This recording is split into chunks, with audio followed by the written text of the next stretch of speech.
Guys, গ্রামে নতুন ধান কেটে ঘরে তোলার এক মহা উৎসবে সৌন্দর্য দেখার সৌভাগ্য হলো এবার আমাদের। হে গাইস, আসসালামু আলাইকুম, ওয়েলকাম টু পরশা ব্লগস। কেমন আছেন সবাই? আশা করি সবাই ভালো আছেন। আমিও আলহামদুলিল্লাহ ভালো আছি। এই দিনটি ছিল আমাদের নৌসন্দির দ্বিতীয় দিন। তো আমরা সকাল সকাল বেরিয়ে গেলাম একটু গ্রামটিকে ঘুরে দেখার জন্য। বিশেষ করে আমি ধান ক্ষেতগুলি দেখার জন্য বেরিয়েছিলাম। পুরো গ্রামটি জুড়েই ছিল সবুজ এবং সোনালী ধানের এক মনোরম পরিবেশ, যেখানে কৃষক জমি থেকে পাকা ধান কেটে নিচ্ছিল। তো আমিও তাদের সাথে সাথে চলে গেলাম খেতে, ধান কাটার জন্য। তো আমার হাতে তো কাঁচি ছিল না, যার কারণে আমি হাত দিয়ে টেনে টেনে ধান কেটে নিচ্ছিলাম। আসলে আমারটা কাঁটা বলে না, আমি ধান তুলে নিচ্ছিলাম।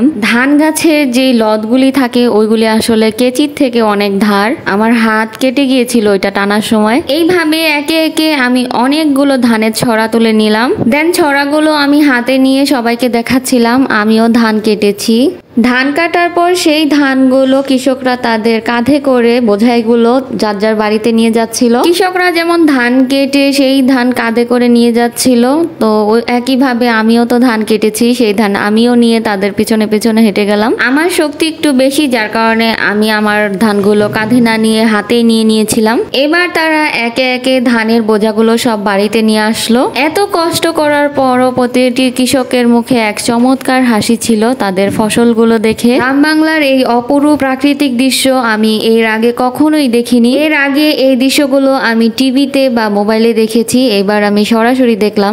এরপর একটি মেশিনের সাহায্যে ধানের বোঝাগুলো থেকে ধানগুলো আলাদা করা হচ্ছিল। এক পাশে খুব সুন্দরভাবে ধানগুলো পড়ছিল, আরেক পাশে ধানের চিটাগুলি সব উড়ে উড়ে যাচ্ছিল। ধানের বোঝা থেকে ধানগুলো ছাড়িয়ে নেওয়ার পরে এইভাবে খের কুঠাগুলো রোদে দিয়ে রাখলো। এবার ধানগুলো পরিষ্কার করার জন্য একটি ফ্যানের সাহায্যে এইভাবে একটি কুলা দিয়ে ধানগুলো এভাবে ঝেড়ে নিচ্ছিল তারা।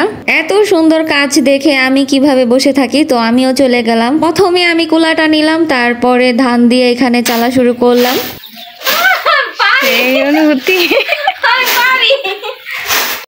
এরপর আমি সবাইকে বলতে লাগলাম যে আমিও ঝাড়তে পারি। আসলে ঝাড়তে গিয়ে আমার হাত কাঁপছিল পুরো। আসলে হয়তো বা প্রথমবার ধরেছিলাম, যার কারণে হয়তো এরকম লেগেছিল। বাট এই অনুভূতিটা বলে বোঝানো যাবে না কতটা ভালো লাগছিল ওই দিন আমার কাছে। ধানগুলো একেবারে পরিষ্কার করার পরে তারা এইভাবে বস্তায় ভরে নিল।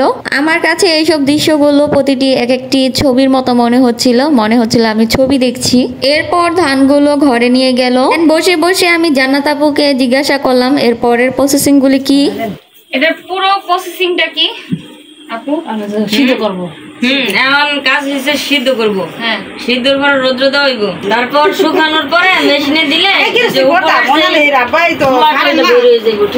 তারপর চাউল বেরিয়ে চালটা বেরোলে আমরা যেরকম খাই ওরকমই বলে যে মেশিনে ছোট বড় করে। তার পরের দিন সকালবেলা ঘুম থেকে দৌড়ে উঠে গিয়ে দেখি তাদের ধান সিদ্ধ করার কাজ শুরু হয়ে গেছে। তো আমিও আমার ক্যামেরা নিয়ে রেডি। প্রথমে বড় একটি পাতিলার মধ্যে তারা ধান এক এক বস্তা করে দিল, তারপরে একটু একটু করে সেখানে পানি দিল। ধান দিতে দিতে পুরো পাতিলটা এইভাবে ভরে নিল। তারপর ভাবি এখানে পানি দিয়ে দিচ্ছিল, একটু একটু করে পুরো পাতিলার মধ্যে পানি দিচ্ছিল। সব ধানগুলো তো এইভাবে পানি দেওয়া শেষে তারা উনুনের আঁচটা একটু বাড়িয়ে দিল। উনুনের আগুনগুলো এইভাবে চারোদিকে ছড়িয়ে ছিটিয়ে দিচ্ছিল যেন চারোদিকেই আগুনের তাপ ঠিকভাবে লাগে। এরপর একটি পরিষ্কার ন্যাকড়া ভিজিয়ে নিল আর সেটা পুরো ধানের উপরে এইভাবে ঢেকে দিচ্ছিল যেন ভাপটা বাহিরে বের না হয়। এইভাবে কিছুক্ষণ ধানটি সিদ্ধ হওয়ার জন্য রেখে দিল। প্রতিটি ধানের গা যখন একটু একটু ফেটে ফেটে গেছে তখন বুঝে গেল তারা যে ধান সিদ্ধ হয়ে গেছে। এবার উনুন থেকে ধানগুলো নামানোর পালা। একটি প্লেট আর একটি ভোলের সাহায্যে এইভাবে ধানগুলো উঠিয়ে নিচ্ছিল। একবারে পুরোটা ঢালা অসম্ভব, তাই এইভাবে কমিয়ে কমিয়ে নিচ্ছিল। এত গরম, তারপরেও তাদের জন্য কোনো কষ্টই হচ্ছে না। আমরা শহরে মানুষগুলো সত্যি এক একজন এক একটা আকাইমা ঢেকি বলাই চলে। একটি সুস্থ সুন্দর জীবন কিভাবে কাটাতে হয় সেটি গ্রাম বাংলার প্রতিটি মানুষকে দেখলেই বোঝা যায়। তারা খুব কষ্ট করে। এই সিনগুলি দেখার পরে, এই কাজগুলো দেখার পর আমার প্রতিদিন ভাত খেতে বসার পরে আমার মনে পড়ে এই ভাতগুলো কত কত হাজার হাজার কৃষকের পরিশ্রমের ফল যা আমরা ভোগ করছি। সত্যি আমি পৃথিবীর শ্রেষ্ঠ সেলুট তাদেরকে করব, কারণ কারণ তারা না থাকলে আমরা আসলে এত নিত্য নতুন খাবার প্রয়োজনীয় খাদ্য সামগ্রী যা আছে তা পেতাম না। তো এরপর ধানগুলো সম্পূর্ণ ঢেলে ফেলার পরে রোদে দিচ্ছিল, অনেক গরম থাকার কারণে এভাবে প্লেট দিয়ে ছড়িয়ে ছড়িয়ে দিচ্ছিল। এখানে আমি আপনাদেরকে দেখাই প্রতিটি ধানের গা থেকে ফেটে ফেটে চালগুলো দেখা যাচ্ছিল। এখানে লিজা আপু গিয়ে ধানগুলো শুকনো ধানগুলো এইভাবে নেড়ে নেড়ে দিচ্ছিল। আসলে এই সব কিছু আমাদের কাছে কাল্পনিক, বাট গ্রামের প্রতিটি মানুষের কাছে এগুলো তাদের বাস্তবতা। পৃথিবীর সব প্রাকৃতিক দৃশ্যগুলোর মধ্যে এটি একটি সুন্দর ও অতুলনীয় দৃশ্য আমি বলবো।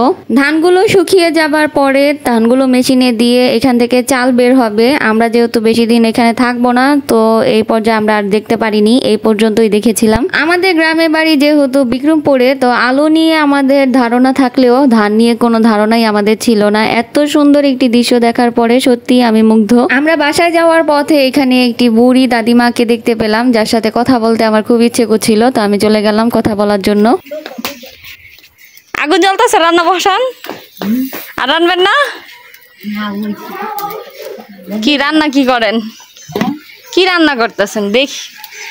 উঠান উঠান। মাছ আর লাউ। ইস, চুলা রান্না অনেক মজা। হ্যাঁ, জামাই বাড়ি ঢাকাই, আমাদের ওইখানেই। জামাই না বিদেশে থাকে।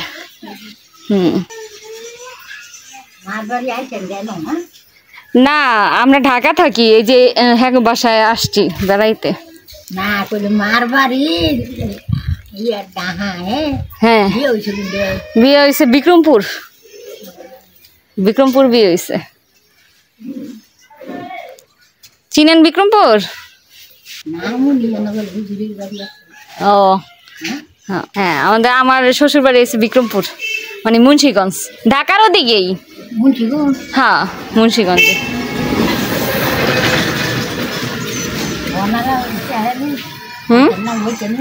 না, গোসল করি, অনেকক্ষণ হাঁটাহাঁটি করলাম না, এখন গিয়ে গোসল করবো। আপনি যায়েন ওই বাসায় সাথে দেখা করতে।